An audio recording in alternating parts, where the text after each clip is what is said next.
welcome to the channel. Hey, what's up everybody? This is Books Nelson with the At Me Bro Show, and we are doing a breakdown on Amethyst Marvin Bagley. And I honestly didn't have a personal interest in this card as I'm going for that pink diamond Embiid, but the community is extraordinarily split on whether this guy is a good card or not. Some people think he is. I've heard everything from he's a budget beast, he's better than Ruby Thon Maker, who you guys know I think very highly of. And I've also heard people say that he's absolutely garbage. You know, I even somebody wrote he's a Galaxy Opal Tim Duncan in disguise. So while that's obviously high praise and probably hyperbole on that person's behalf, you know, it's only right that we get into it and see what he's bringing to the table. So we see his hot zones here. So there's a few things that stand out about this card right off the bat that make me say, hey, that might be pretty good. Right? So let me just double check on the stream here. Oh, there we go. Yeah, we're on the air. Just double check and making sure. All right. So the thing is, I would say that he's got right off the bat 89 3-point range, which is excellent for a big. 86 3-point shot. Now he's a true center at 6'11", so you're going to be playing him at the 5, I would guess, most of the time. And so I don't think in that position range extender is super important. In fact, most of the best centers in the game don't have range extender, like Kareem, Galaxy Opal, Tim Duncan, and David Robinson. So he is amongst the more top tier shooters as a big. However, most of the bigs that don't have range extender do have really great defensive stats, like the guys I just named. So let's see how he shows up in that area. So he's got an excellent driving dunk, driving layup, and standing dunk. So he's a great finisher. So already he's got the shooting and slashing down. Now here we see that ball handle coming in at a 77. This is a very interesting rating because if you put a shoe on him, he's not going to be able to speed boost. I don't think no matter what coach and floor general you put on him. However, once he starts to get into takeover, he might warm up to the point that he's able to speed boost. So if you're hitting a couple of shots with this card, he gets a block or two, you might be able to start going into another phase with this card when he's able to speed boost as he gets in the takeover.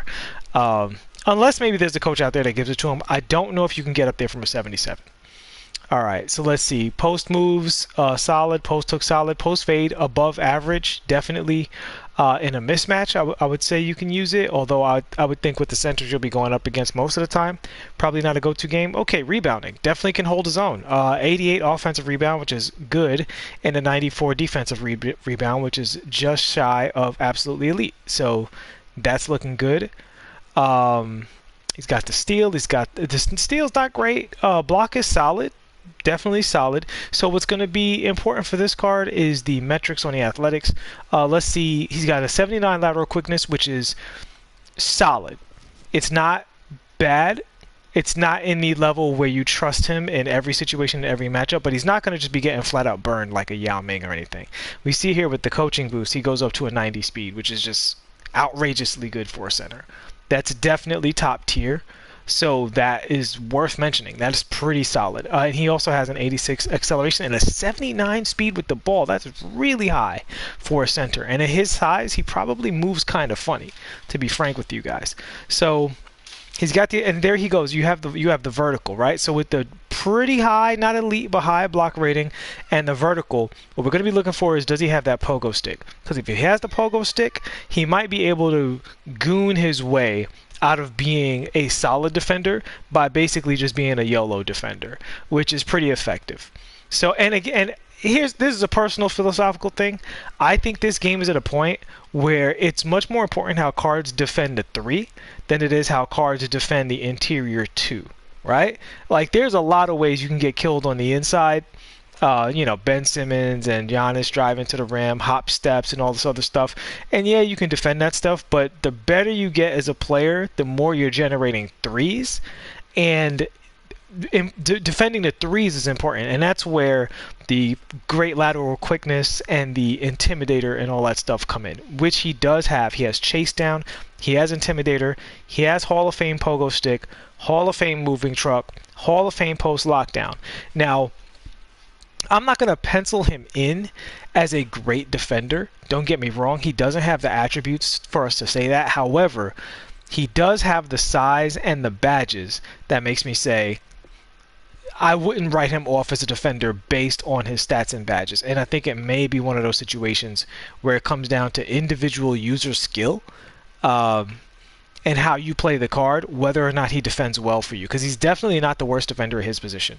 Moving on, he has box, brick wall, and here we go, clamps. Again, really going to be helping you out defending on that 3-ball. Allow you, if you so choose, to switch everything. And when you do switch everything with this card, if you play your cards right on the sticks, that Hall of Fame chase down might be your saving grace even when you get burned a little bit. And he also has gold rim protector.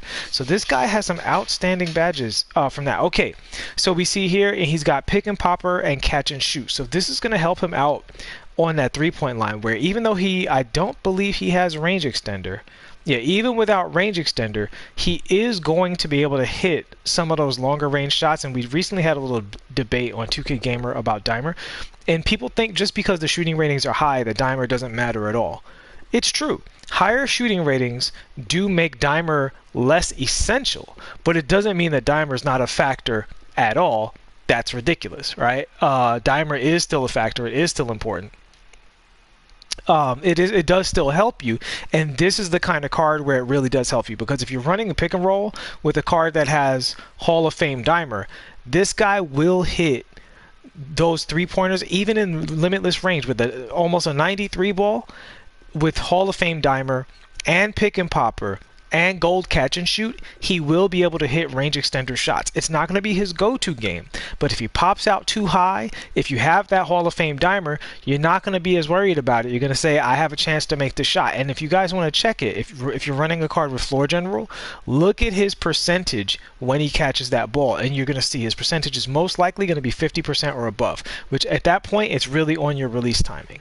So that's kind of I've stressed this on this channel. People think you can't make shots from behind, like deeper behind the 3-point line, unless you have range extender.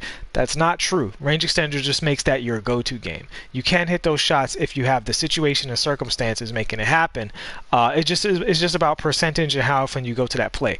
And so for some cards, if he was a borderline 3-point shooter, like he had a 79, 75 3-ball, and he didn't have a couple of these badges, then he would never hit that shot. But once you go above 86 with the 3-point shot and you have these badges, that starts to make up for the lack of range extender. Again, doesn't turn him into Kevin Durant, but he should be able to hit some of those shots. All right, and let's look at the finishing. And we see here he's an elite finisher. There's no other way to put that. He has everything except for slithery. But he's got a lot of people think putback boss is worthless. I stress against you guys, if you catch a rebound, instead of going straight up, putback boss, I believe, last year it definitely worked this way. I haven't been playing bigs this year, but the way it worked last year was you could grab the ball and then back off into a fadeaway, and that fadeaway was basically guaranteed to go in. So what I urge you guys to do is, if you get an offensive rebound, don't go up in traffic, go into a more difficult fadeaway type shot and see what that green window is like, because that putback boss or Hall of Fame might be coming in with all of these other badges and making that a really like money go-to shot, especially in a tight situation. But yeah, he's got contact, consistent, lob city, and pick and roller, which I'm starting to hear some people, chime in on pick and roller and see if it's a little bit better of a badge than people think. But he doesn't have slithery. Other than that, he has all of the elite badges. Okay, so let's get right into it. So his shot, I think his shot is decent. I don't think his shot is amazing. He does seem to be a little bit of a full white monster when he's just shooting it. A lot of full whites out of him. You see, I'm actually getting a lot of full whites now. Now, when he's in his hot zones, it's less of a problem, and I would imagine when his catch and shoot badge is activating is also less of a problem. All right. So you see there, a lot of full whites with him. I had like one bad release, but they were actually a pretty decent. Like that's another full white right there, right? A lot of full whites out of this card. So I would say play him in game, see how he feels for you. I shot around with him a little bit. So if I feel like a release is difficult, I'll let you guys know. But in the case of this card, I feel like he has an easy release, but it's just a base that maybe is giving him a bunch of full whites. I don't know. All right, so let's look at his dribble. So I'm going to tell you guys right away, he has a really good crossover and a really good between the legs, right? So let's look at that between the legs going full court. But we're going to look at it in the half court too. It's really, really nice between the legs for a big here. and this allows him a lot of flexibility in terms of making plays. Now, because and the other elite dribble he has is he has this elite step back. Now, he doesn't have range extender, so that elite step back has limited use, but it doesn't mean it doesn't have use at all. Because if you are coming around, you guys know, tap left trigger, step back, and this will give you a driving angle. This will be really strong for you in triple threat, especially if someone comes up with a big against you. It's very hard to defend that with a big. My boy Spatial Jones, I saw him using that on his stream last night. Shout out to him. Go follow him on Twitch. But he was doing this with Dirk, just stepping back on people, creating the angle, and scoring against them. So it's going to be really good in triple threat. With this card, this is not going to be his go-to game in 5-on-5, but it is something he can do. And it's better that he can do that than not be able to do that, right? So the other thing is with his between the legs dribble, he can get these kind of slick big man drives to the basket off of any of these moves, right? So he has a really good between the legs, and again, as soon as he gets going, he can go right between the legs, the moving between the legs. So he can go from a standstill behind the back, just launch, and then moving between the legs and kind of get going in the other direction. It's not going to be your go-to game. However, people are if you run a lineup of a bunch of killer cards, this is going to be the guy that people sag off of and play a little light. So I think it's worth knowing that he has counters to that. You know what I mean? And you see he's very smooth. He's no thon maker. He's not just going to size people up and score on them all day. I don't think anyway. Maybe you guys can get that out of him. I don't think that's his game, but I do think that he can be an opportunistic slasher, off the dribble, opportunistically. So let's see. The other dribbles he has, so his behind the back is solid. He moves out of it very easily, which is great. He doesn't feel like he's sluggish coming out of it. Now, again, if somebody's pressing up on you, don't do it. But people are going to be kind of baiting you, looking for the rest of your offense. So if you get this guy at the top of the key with the behind the back, you can launch on him. And if they react poorly, you can go between the legs and get that. And of course, because he's because he has elite dunking, you can also chain that into your hop step situations, right? And honestly, as soon as you hit the free throw line, you can get to the hop step. And the same thing off of this situation where he's just kind of running on the perimeter. Sorry, press wrong button.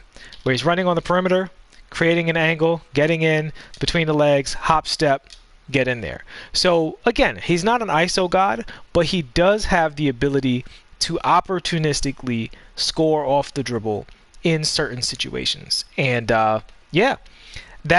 I'll look at some of his other animations, but that's what I mostly found with Marvin Bagley. He does have the elite shooter step back. Unfortunately, he doesn't have range extender, so that step back is going to have limited uses. Like, he should be able to use it off of the double hop back if he can execute that. Let's see if he can execute that. Yeah, he can do the double hop back out of the post, which is still useful. And then the same thing out of the post. Wrong button. Let's try it again. Out of the post stop, he should be able to give you a little step back action. You probably want to do it from the left side in his hot zone. If you play him out of the post, give you a better chance at executing that. There we go, and there's the green. So on the left side, he's going to have access to those difficult shots type games. And yeah, like I said, I wouldn't really play him in the post too much. Not me personally. I don't think that he's at 6'11". He just doesn't have the height to be a primary post scorer. But on mismatches, triple threat online, then his role probably changes. If somebody comes in with a 6'8" on you, even a good card like a Gerald Wallace, he can probably take Gerald Wallace in the post and use these skill shots to score over him. Although I would say definitely do them in his hot zones for maximum, success. But yeah, I think that's gonna cut it for Marvin Bagley. Do I think he's as good as the people who love him say? Probably not. Do I think he's trash like other people say? Absolutely not. The only thing I would say about this card is play with him defensively. Give him a few games to show you how he performs against a human opponent, and then make your decision on him. Because how he performs defensively is going to make or break the card. If he can hold his own defensively, then he becomes kind of a budget beast, because his three-pointer is going to be really reliable, particularly off the catch and shoot. His pick and pop game is going to be strong, and then he's going to be really good in full court. We didn't even really talk directly about this guy acting like Karl Malone, not giving me the ball. We didn't even talk directly about his full court dribbles, but he's got really, really great full court dribbles. So off the rebound, he's going to be kind of like Amethyst or Pink Diamond Shaq. Where, especially, I mean, I wouldn't throw a shoe on an Amethyst card, but if you did, I mean, Godspeed, he is going to perform very well in that capacity, you know? So I'll look at a few more of his full court combos just to be thorough. But yeah, I like the card. I like the card. He's definitely going to make it in my budget squad. I do think he's one of the better Amethyst centers. I thought before, who was the best Amethyst center before? Off memory, I want to say it was Amethyst Shaquille O'Neal. I didn't get a good look at the Embiid, although I own it. I haven't looked at it yet, the Amethyst Embiid from the collections, but the Ruby Embiid was solid. The Ruby Cat was solid. I don't know if the Amethyst Cat was solid. If there is an Amethyst Cat, right? So yeah, I don't know about that one, but just looking at some of his full court combos here. But yeah, I think in the full court, he's going to be one of the better centers. I mean, really, period, in the full court. After rebound, he can really get going there when he has the ball in his hand and be kind of cheesy. So I'm just running through his combos. You guys can look at it. I don't need to call out everything. You see what I'm doing. You can see the animations as he runs up the full court. But yeah, I think his overall greatest strength is this between the legs move and that nice step back and that Hall of Fame quick first step. That stuff's really nice for him. He's got a nice solid shot release and generally great speed and elite slashing. So I like the card. I definitely put him on the side of better. I would even go as far as to say I might play this card. I'll play this card a little bit. I'll play him in competition, see how he runs. But the final verdict for me doesn't work until we see how he defends, both on the perimeter and the interior. But if he can hold his own in the interior and excel on the perimeter, then I would go as far as to say he is a budget piece. But this, you guys know, I don't do these deep dives to tell you what to do. I do these deep dives to give you the information. Everybody has a different deck. Everybody has a different skill level and a different play style. So especially a card like Bagley, for some of you guys, I anticipate he's going to be amazing.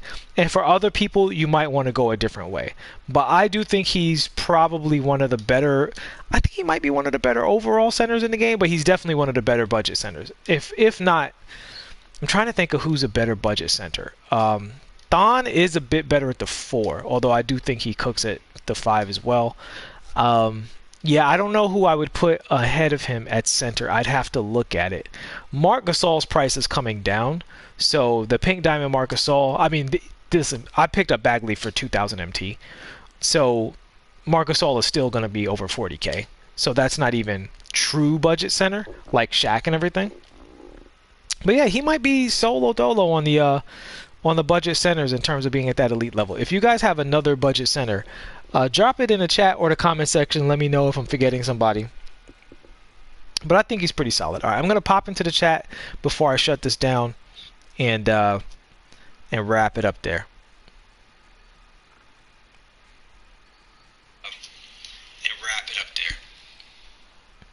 You said Mike Conley's. What's up, Carson? You said 84 ball control with shoe and stots. Okay, Carson, so that means that this card can speed boost after basically doing anything in the game, right? So if you put a shoe on him, you get Terry Stotts, who is a very expensive coach. But if you already have Terry Stotts, then good on you. And you said Pink Diamond Ja review soon? No, Sir Jam, I'm not going to do a review of Pink Diamond Ja. I've reviewed Ja Morant, period. So I don't think the Pink Diamond Ja is doing anything differently than the other Ja Morant. Ja's a good card. I don't think he's as good as Russell Westbrook. And if you're looking for a diamond point guard, for me, it's John Wall, Russell Westbrook, and Pistol Pete. I don't know if I like any of the other diamond point guards. I mean, Pink Diamond point guards as much as I like those three. I think those three are amazing. But if you like the Ja Morant card, he is a good card. I think he's in that group with De'Aaron Fox and all those other guys where he's like good, you know. King SHXTX.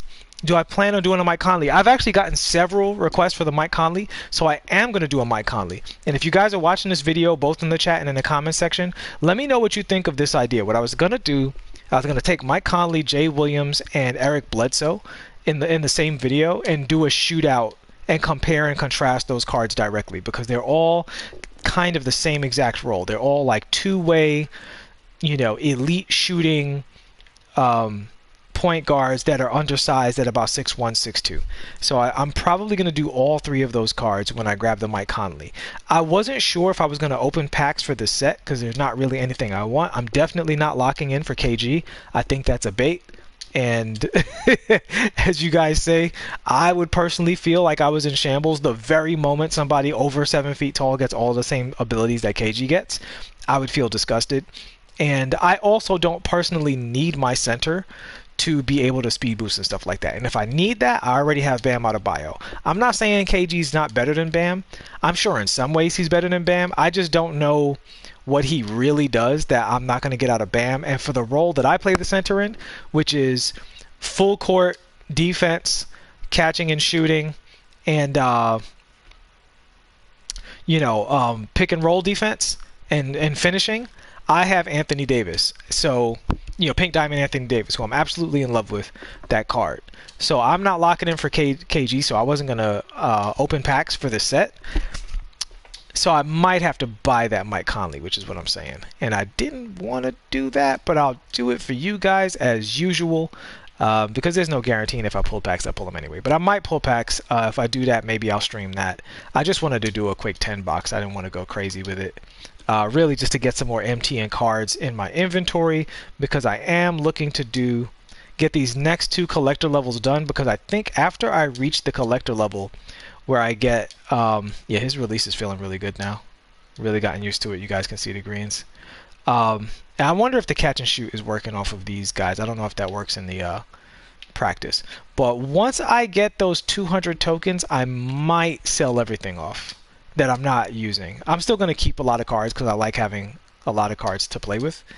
But I'll sell all of the stuff I'm not using, like all of the silvers and everything like that, once I'm done with the spotlights too. All right. So, all right. Thanks, Carson. Much appreciated, man. You said you got Thon and Bagley on your budget squad. Bagley is better on defense and rebound and dunking and post scoring. Thon is better shooter and dribbler. Yeah. DiVincenzo, your favorite budget guard? Yeah, I think that Dante DiVincenzo is amazing. I do have a video for him on this channel. Jay's a peekaboo god and unlimited, so is Brogdon. Eric Bledsoe is nice too. Yeah, I like all. I love the Brogdon card. I absolutely love the Malcolm Brogdon card. I don't put him in that group because he's 6'5", but yeah, I love the Brogdon card, and I really like the Jay Williams card as well. He's just a very fun card to use. I did do an individual review on him, but I didn't do Bledsoe, so I figured I would just do all 3 of them in the same video. So yeah, I'll do that very shortly. That'll probably be like tomorrow or the day after or something. All right, so that is what I'm going to do, and I'm going to shut it down here. Thanks so much for watching, guys. I hope this was informative for you. Please like and subscribe. Share the video to anyone who you think might need it and might be on the fence about picking up this 2000 MT Mark Bagley. But yeah, I like him. I think he's good. I don't think he's a god, but I do think for a budget center, he's pretty strong. He's pretty strong, and honestly, I think he's probably better than all of the diamond centers that we got that did the same thing he did. He's faster than all of the old Embiids and DeMarcus Cousins and old Karl Anthony Towns. So this card is effectively, definitely at least a diamond, but I don't know if I'd put him against the better pink diamond centers, and that's really my beef with it. In fact, I wouldn't, because obviously Anthony Davis is better than this card, and even though he's an inch shorter. But Anthony Davis has also got big dimensions. I highly doubt he's better than the pink diamond Joel Embiid, and there might even be some people out there who would like the Christian Laettner card more, because the Christian Laettner card for me has one of the biggest green windows I've ever seen in this game. That card flat out doesn't miss. But like I said, nobody likes Christian Laettner, so they're not going to use him. But yeah, that card is definitely a bucket. All right, guys, I will see you in the next one. Thanks so much for watching, and peace.